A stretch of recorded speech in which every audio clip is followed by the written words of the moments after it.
Today on HBU Think About It, we are blessed to have Mike Romey. He serves as senior partner for Allen Austin, a global management consulting firm. Mike is a member of life sciences, industrial, professional services, and financial services and practices, and plays an integral role in the firm's growth, culture, and client service excellence commitment. He shares his expertise as a mentor for HBU's McNair Center for Entrepreneurship and Free Enterprise. Mike is a native of Salina, Kansas, and he and his wife, Merrill, raised 3 children. Welcome, Mike. We're so glad to have you. Thank you very much. It's a pleasure to be here. I'm honored to get the opportunity to share my thoughts about HBU because I truly have a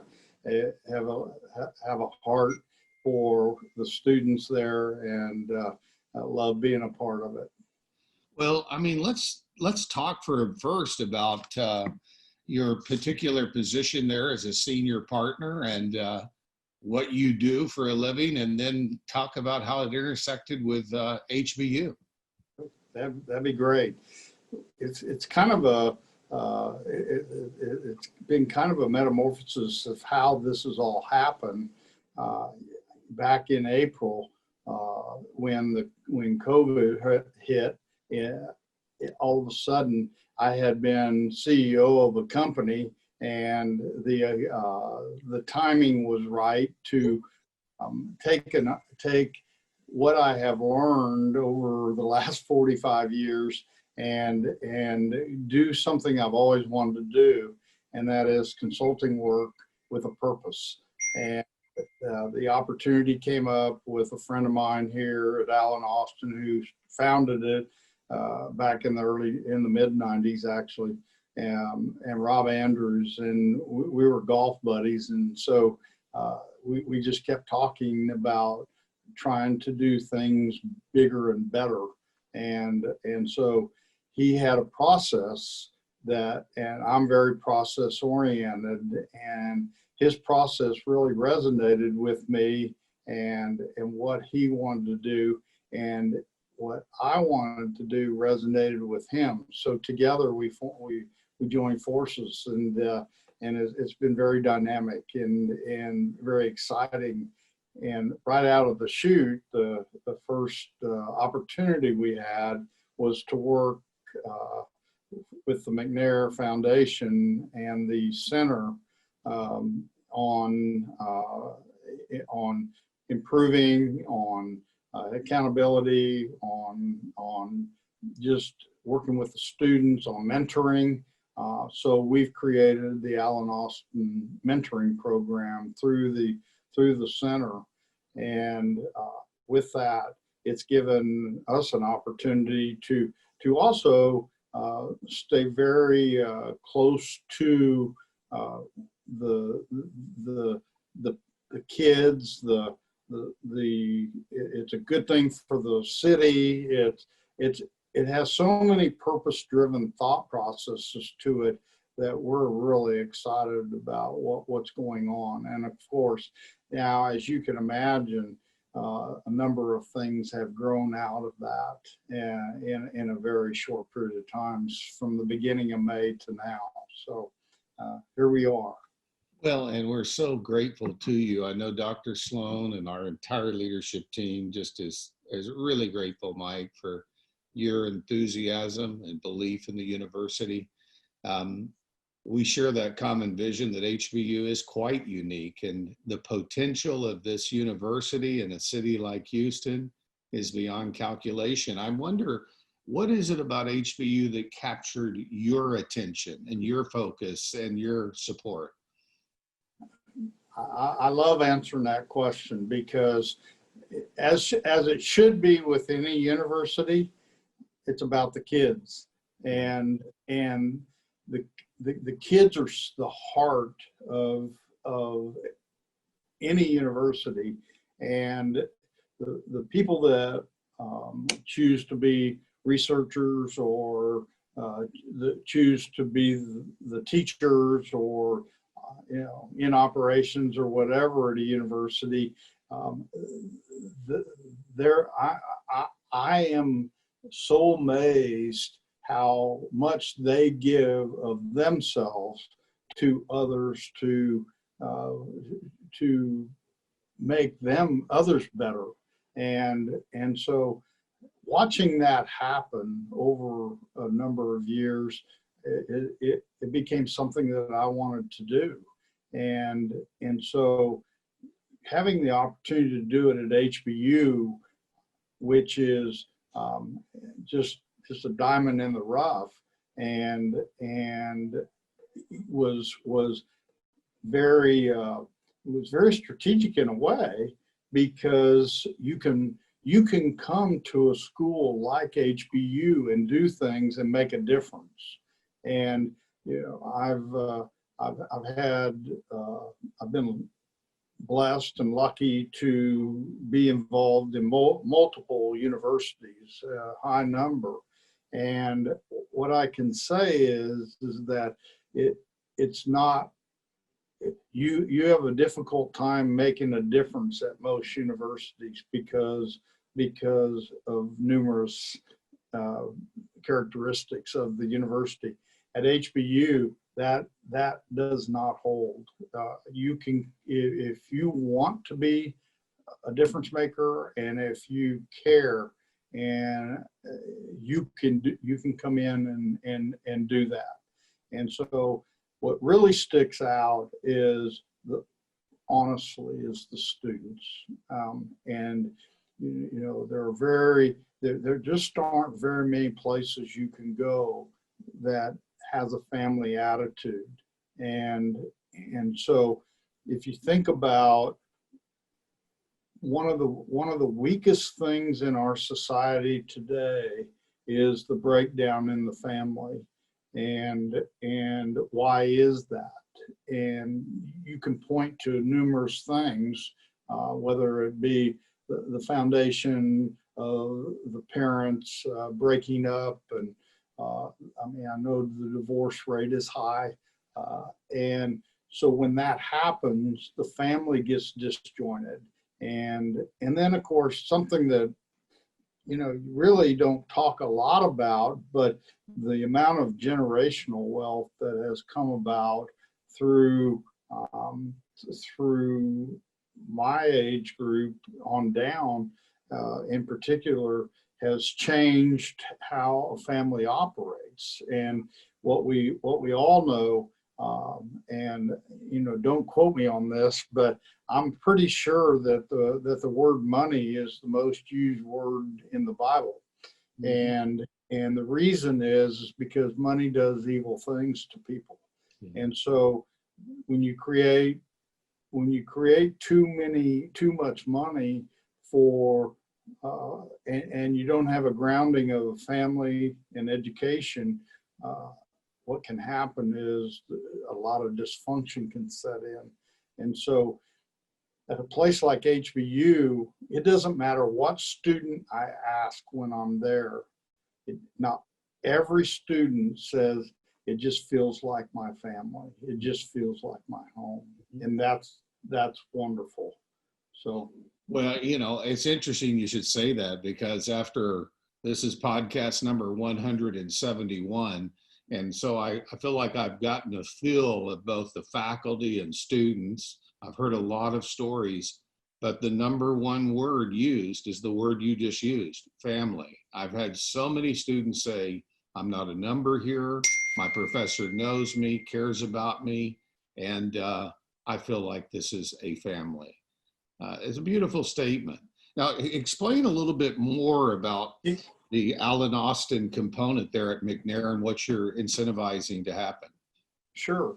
Okay, let me go back just a little bit, because I want to make a comment to add on there. I've done some work in prison ministry. I've done some work in youth prison ministry. And one of the things that I know is that the reason that gangs are so prevalent and so prominent is because people want to have relationships. They want to have a family. And those gangs are like the family that that they don't have, and that that individuals want to feel that they're a part of. So I don't, I'm not a statistic major on what those numbers look like, but I can tell you that I know for a fact, from a behavioral standpoint, that's how we think, is that, okay, I'm going to look around until I find some place that I'm comfortable with, that I can be loved and cared for and taken care of, and because that's part of the definition of a family. And so it has created the number of gangs as we've let the family disintegration happen in the United States and other countries. So sorry to interject that. I mean, it makes perfect sense. And I mean, I found that speaking to young people, the most emotive topic you can bring up is family. It hits an emotional nerve. Well, whenever I have led a company, whether you make the right decisions on the business side or you don't make the right decision, the one thing that I always wanted in the company was a feeling of family, and because it's just family creates respect for each other, and that is just so important. And we're dealing with that right now across America. Yes. We in such a big way, which is unfortunate. Right. And because it's very by definition, we're creating our own vacuum of ill will, and because we're always on the attack of each other. Yeah. Well, what you're saying is so profound and so very true. You're a mentor for HBU's McNair Center for Entrepreneurship and Free Enterprise. As senior partner at Allen Austin, I mean, when you talk about a global management consulting firm, I can only imagine how that you bring a wide cadre of experience to the table to help inspire young people.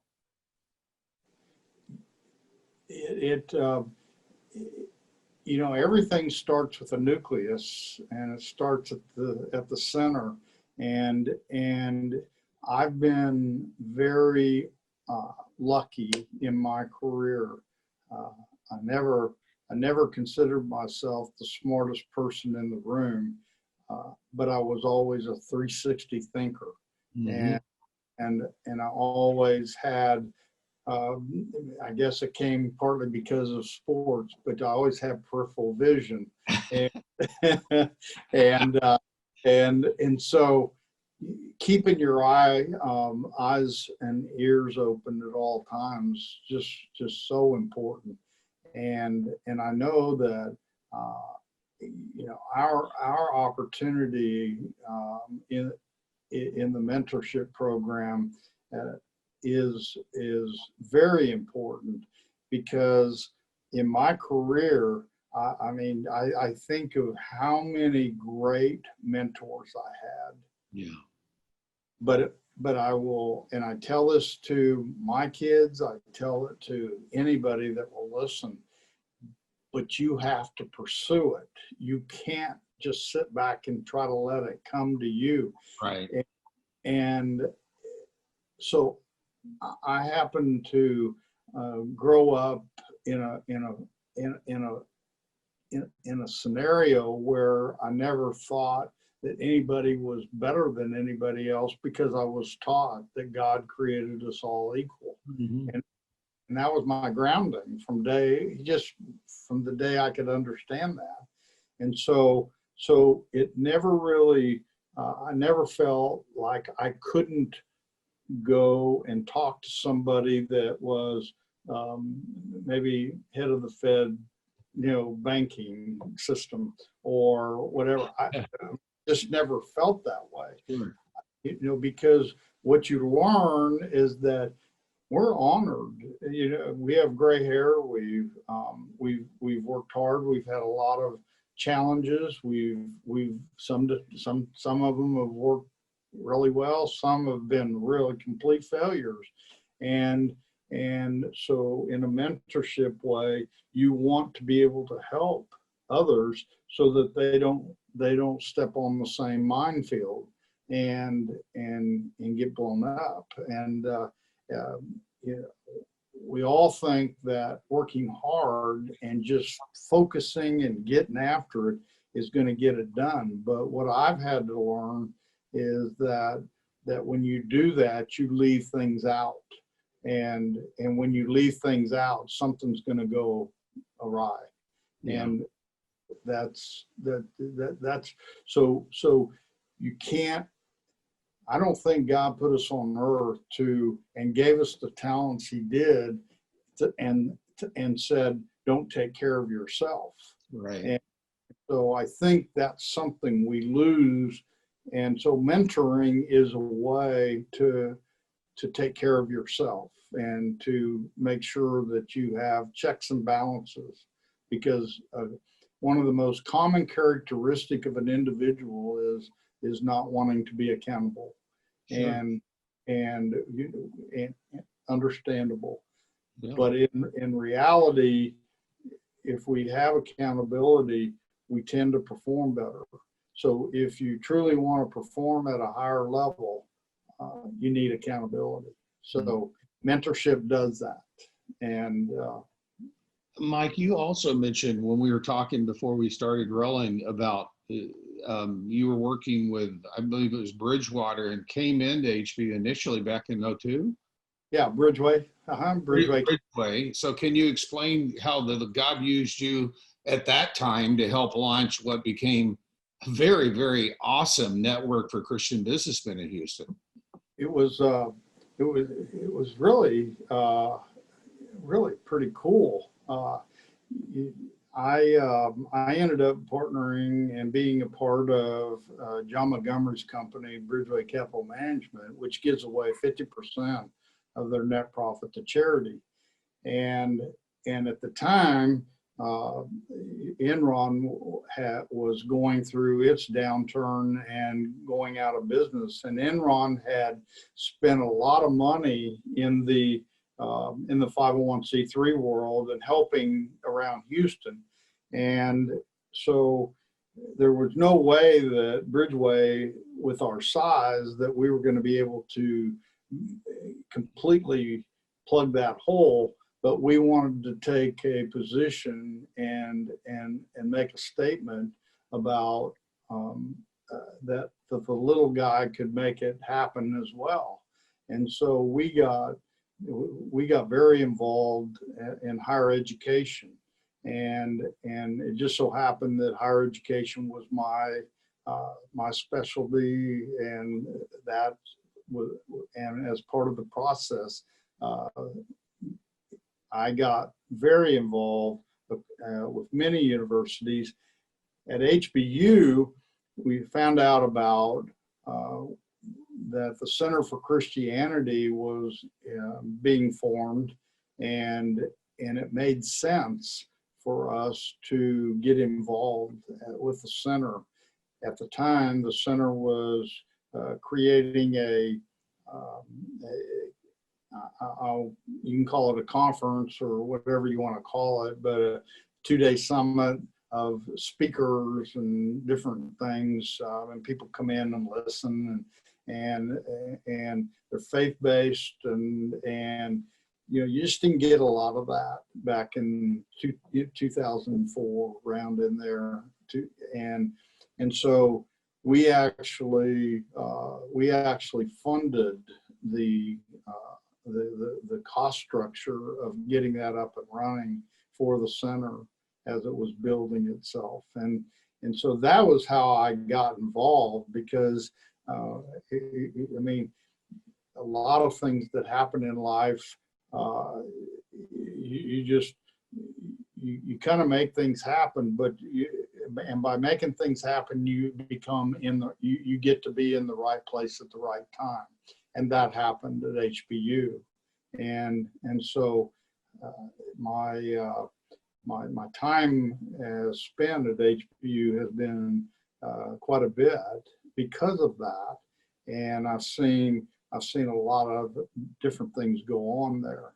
And so when Alan Austin, when this whole thing started, the opportunity to go in and help the McNair Foundation and create an accountability for the money. So what are we really doing? What are we making happen with their money? And are we putting a better student on the street? Are we creating a brand for the McNair Foundation? Are we creating a brand for HBU? And so I've gotten to be part of that growth and making that happen.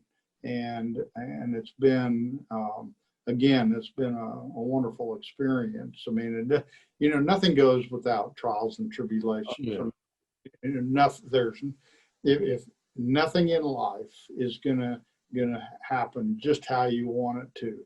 But that's the cool thing about it is to be able to deal with the curveballs or the changes or I mean, in this case, who would have thunk that we were going to be in the middle of a pandemic? And I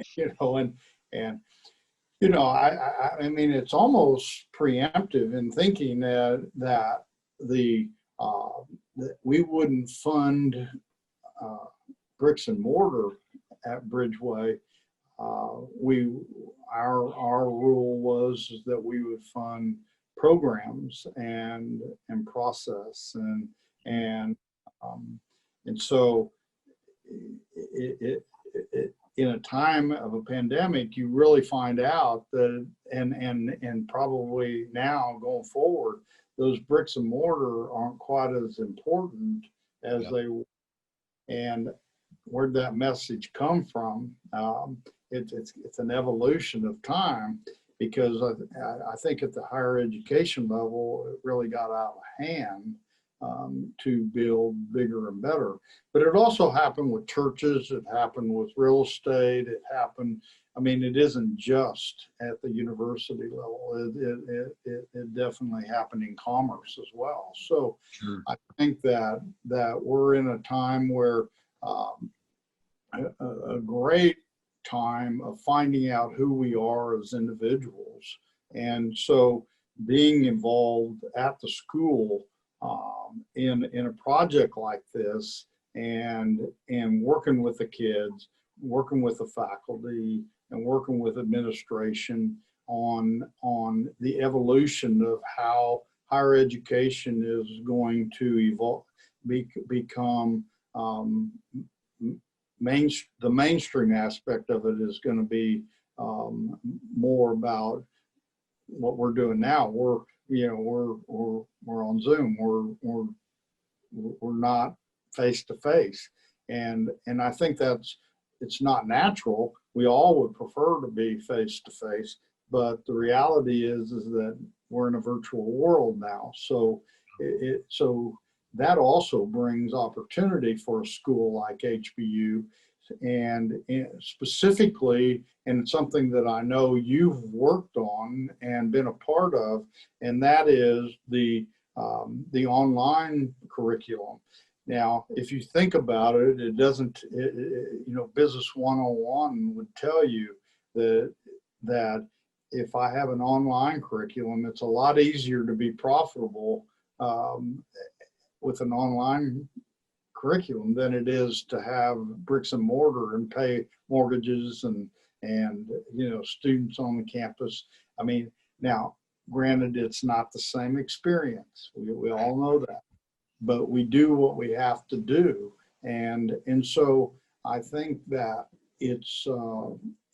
I think that there will be an adjustment in all different categories of business, the education and churches and on and on.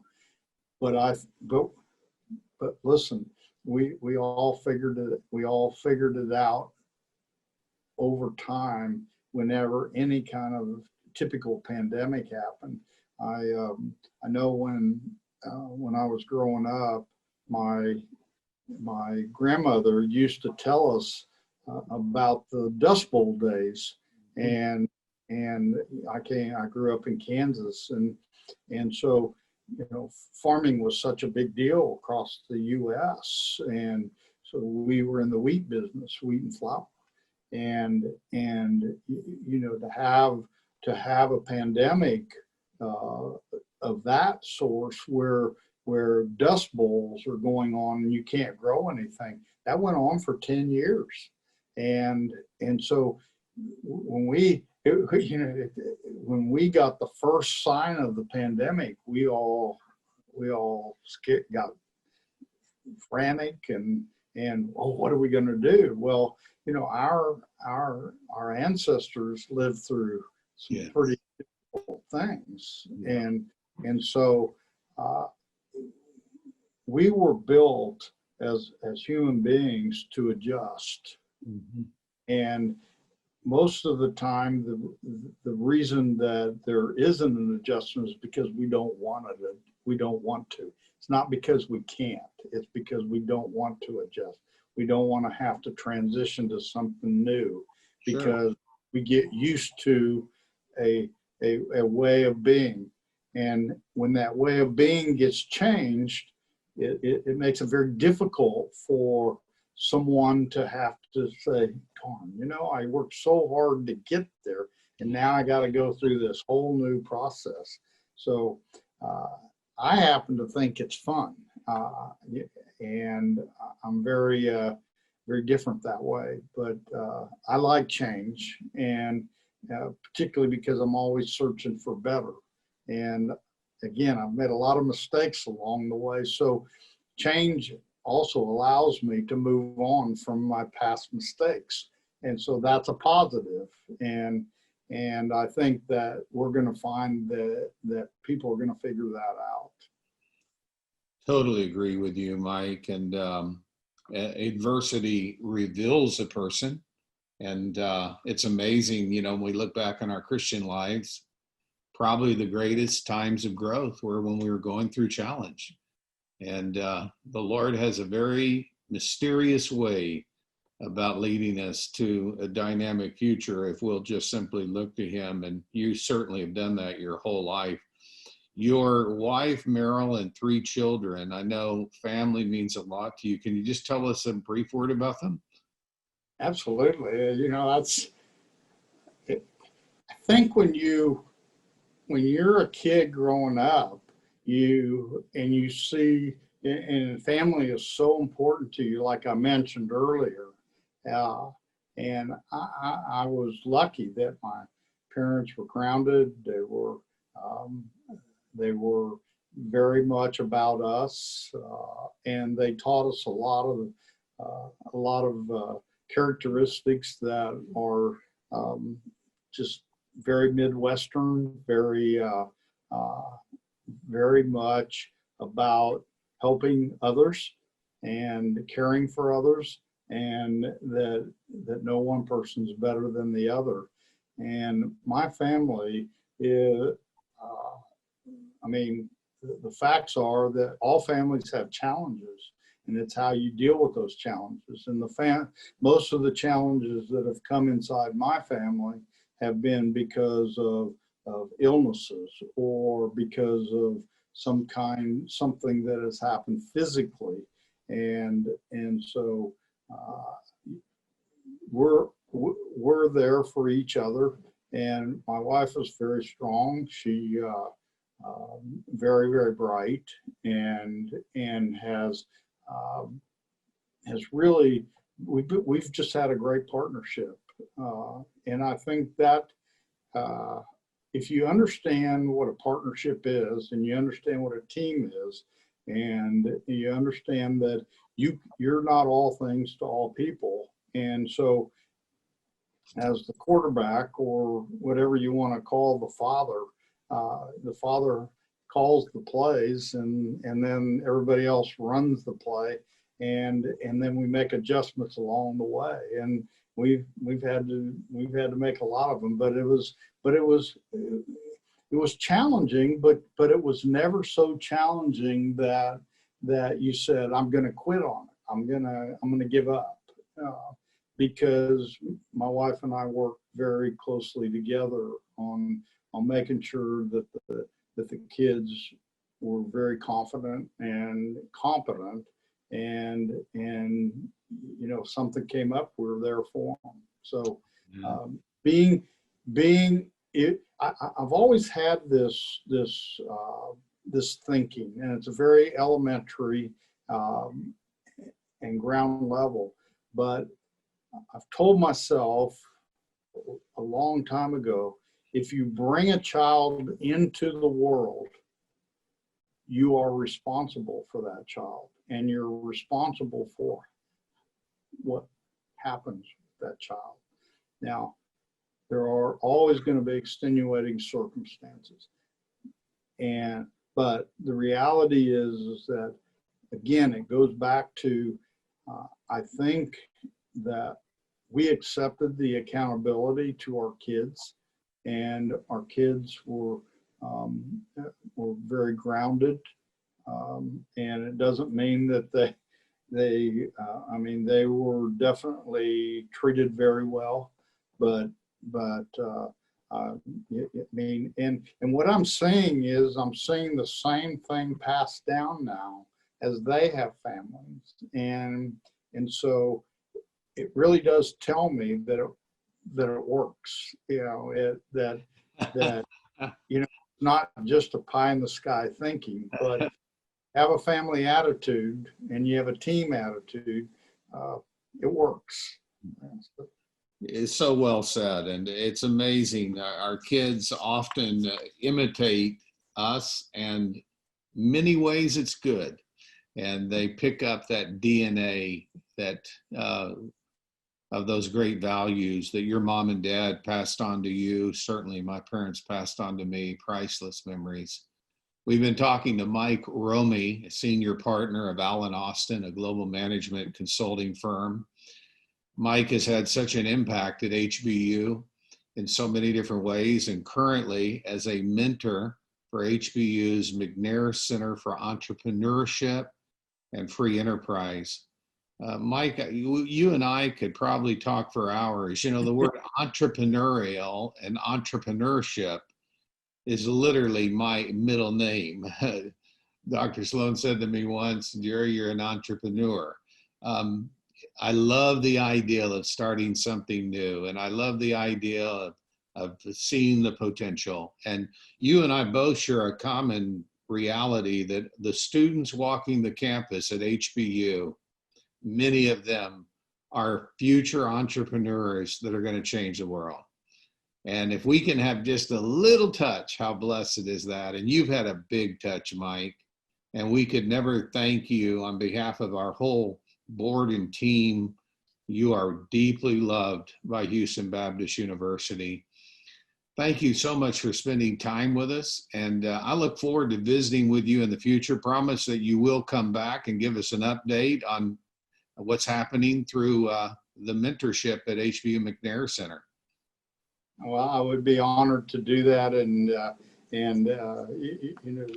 I hope we have many success stories to tell, and I know we will, and the collaboration of the Houston community with HBU is also going to grow because of all that.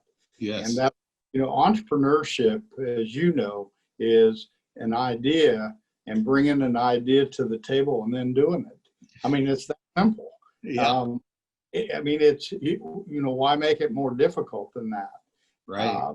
And so, I'm sure that during the next whatever time frame, we'll have many more stories to share with you. And thank you so much for having me. We're grateful to you, Mike, and we look forward to talk to you again. Tell your family and everybody around you just how grateful we are, okay? Will do. Thank you so much.